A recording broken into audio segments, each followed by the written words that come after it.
नमस्कार, मैं नियाज खान और आप देख रहे हैं न्यूज एक्सप्रेस। दिल्ली में विधानसभा चुनाव हो चुका है और अब बारी जो है वो बिहार विधानसभा चुनाव की है और उसके लिए माहौल अभी से ही बनना शुरू हो गया है।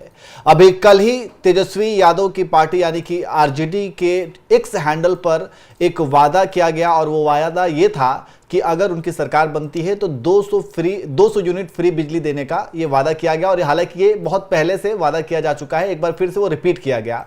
वहीं आज तेजस्वी यादव ने एक जनता को संबोधित करते हुए एक बयान दिया और उन्होंने ये कह दिया कि एक बार हमें 5 साल के लिए मौका देकर देखिए, जो पिछले 20 सालों में नहीं हुआ वो हम 5 साल में करके दिखाएंगे। तो तेजस्वी यादव का ये बयान बहुत ही ज़्यादा सोशल मीडिया पर वायरल हो रहा है और इस बयान के बहुत सारे मायने निकाले जा रहे हैं। और जैसा कि आपको ये भी पता है कि अभी फिलहाल बिहार के अंदर बात चाहे नीतीश कुमार की हो या फिर तेजस्वी यादव की हो, दोनों ही नेता यात्रा पर निकले हुए हैं, जनता से लगातार जनसंपर्क कर रहे हैं, जनता को संबोधित कर रहे हैं, अपनी योजनाओं के बारे में बता रहे हैं और एक राजनीतिक माहौल अभी से ही बनाना उन्होंने शुरू कर दिया और अपनी जमीन भी तैयार वो कर रहे हैं।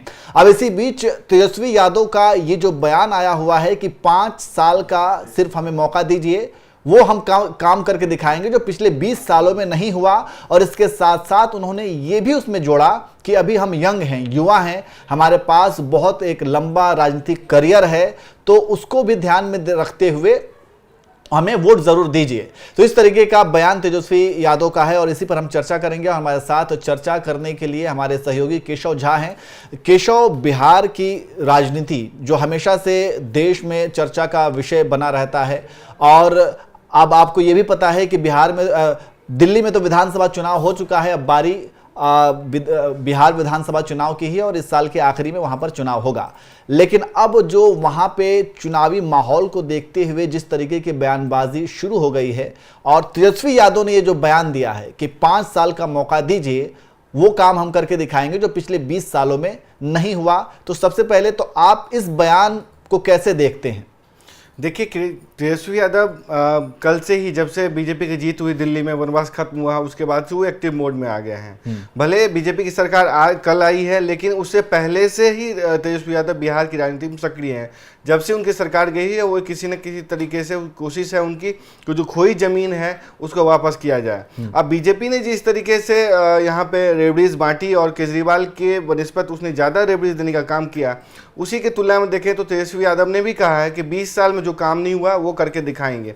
उनकी जो लोकप्रियता है उसमें भी कई पिछले साल से हम देख रहे हैं कि उसमें काफ़ी बढ़ोतरी हुई है और एक युवा चेहरे के तौर पर वो पेश किए जा रहे हैं। नीतीश कुमार की उम्र करीब 73 साल की हो गई है और वो रिटायर्ड और टायर्ड के आरोप उन पे लगते रहे हैं, जबकि तेजस्वी यादव की उम्र 34 साल है और उनका कैरियर बचा हुआ है और वो नेतृत्व करने में सक्षम है। जिस तरीके से राष्ट्रीय जनता दल पे एक समय ऐसा आया था कि अस्तुत के संकट लड़ रहे थे, क्योंकि लालू यादव जेल जा चुके थे, उनकी सत्ता से कई वापसी दिख नहीं रही थी।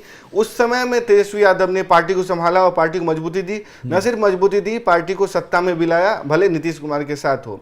उन्होंने राष्ट्रीय जनता दल ने 200 यूनिट बिजली की बात की। इससे पहले आपको पता है कि कितने करोड़ों नौकरी की बात उन्होंने की थी, जिसमें 10 लाख नीतीश कुमार के साथ उन्होंने दिया, जिसपे क्रेडिट मंथन की लड़ाई आपने देखी कि नीतीश कुमार और राजद के बीच में कितनी लड़ाई हुई कि कौन नौकरी दिया। लेकिन तेजस्वी यादव ने कम से कम ये तो साबित किया कि हम नौकरी दे सकते हैं और उन्होंने कम से कम प्रमाण पत्र बांट करके ये साबित किया कि काम कर सकते हैं। तो उनके वादों पर मुझे लगता है जनता विश्वास कर सकती है, क्योंकि पिछले दौर में हमने देखा है कि युवाओं को जो एक रैला है उनके पीछे चल पड़ा है।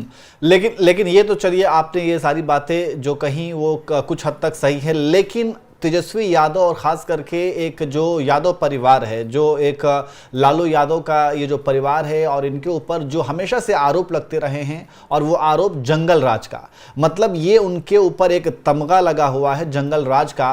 और जब भी वो इस तरीके की बातें करते हैं तो उनके विरोधी या फिर विपक्ष उनका यही कहता है कि ये वही फिर जंगल राज लेकर के आएंगे। जैसा कि अभी तेजस्वी यादव ने ये जो बयान दिया कि हमें 5 साल का मौका दीजिए, हम 20 साल में जो नहीं हुआ वो करके दिखाएंगे। अब इसी बयान को एक अलग तरीके से पेश किया गया और उनके विरोधी और बीजेपी की तरफ से ये कहा गया कि हाँ, ये 5 साल में वो सब कुछ करके दिखाएंगे जो पहले 2005 से पहले यानी 20 साल पहले जंगल राज में हुआ करता था। लोगों व्यापारियों का अपहरण होना, लूटपाट होना, गुंडई होना, ये सारी चीजें फिर से वापस आ जाएंगी।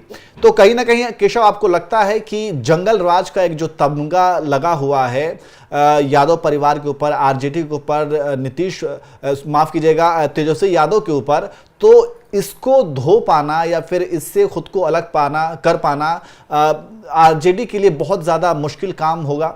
देखिए, नीतीश कुमार 2005 में सत्ता में आए, और तकरीबन उनके 20 साल हो चुके हैं। उससे पहले 90 से 5 तक यानी 15 साल तकरीबन राष्ट्रीय जनता दल की सरकार रही, लालू यादव की सरकार रही, जिसमें उस समय कुछ ऐसी गतिविधियां हुई, उस तरह लॉ एंड ऑर्डर का ऐसा मसला रहा जिससे जंगल राज का एक तमगा जो है चिपक गया।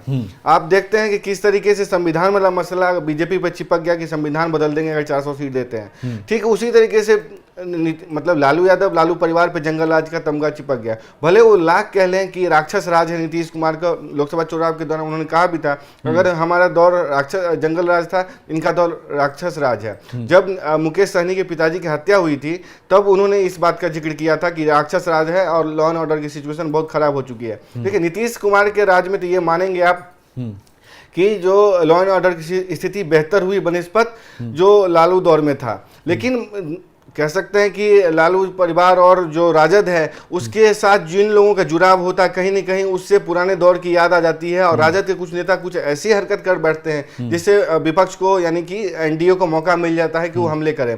देखिए, अब जब 20 साल की बात की है कि 20 साल में जो नहीं हुआ उसे हम 5 साल में कर देंगे, उस पर संजय जदयू के राष्ट्रीय कार्यकारी अध्यक्ष उन्होंने पलटवार किया कि 20 साल पहले जनता जाना भी नहीं चाहती कि 20 साल पहले क्या हुआ या 20 साल से पहले जो स्थिति थी उसको देखना भी नहीं चाहते। तो उनके आरोपों में दम तो लगता है, लेकिन अब बिहार पिछले दौर में नहीं जाया जा सकता और नहीं वो दौर है जो फिर से वापस आ सके। उस समय मीडिया का उतना बड़ा दौर नहीं था, सोशल मीडिया का दौर नहीं था, टेक्नोलॉजी इतनी नहीं थी और अपराधियों का एक बोलबाला हुआ करता था। लेकिन अब हम 21वीं सेंचुरी में हैं। अब उस तरीके की अकाउंटेबिलिटी जो उस समय नहीं होती थी अब हो सकती है। हम जनता का जो एक सिटीजन गवर्नेंस जो होता है वो भी है। तो ऐसे में ये आसान नहीं है कि जंगल राज फिर से आ जाए, लेकिन जो विपक्ष का आरोप है यानी कि एनडीए का जो आरोप है उसमें कहीं ना कहीं दम तो लगता है कि जो ये जंगलराज का जो आरोप है वो चिपक गया है और इससे धोना लालू परिवार के लिए आसान नहीं है। बिल्कुल, और इसके साथ साथ एक और चैलेंज है और वो चैलेंज ये है कि जैसा कि हमने पिछले विधानसभा चुनाव में देखा था कि एक तो AIMIM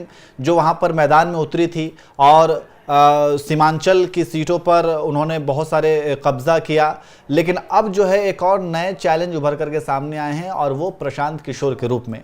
तो अब वहाँ पर जो चुनावी मुकाबला होगा, एक तो जेडीयू है, मतलब एनडीए है, उनके गठबंधन दल हैं, इसके बाद दूसरी तरफ आरजेडी है, इंडिया गठबंधन है, वहीं तीसरी तरफ अब AIMIM और प्रशांत किशोर की जन स्वराज पार्टी भी आ गई है। तो एक आखिरी सवाल आपसे यही रहेगा कि क्या आपको लगता है कि इस बार के बिहार विधानसभा चुनाव जो है वो पिछले चुनाव से ज़्यादा दिलचस्प होने वाला है या फिर चैलेंजिंग होने वाला है? देखिए, बिहार विधानसभा चुनाव 2025 अपने आप में काफ़ी अहम होगा।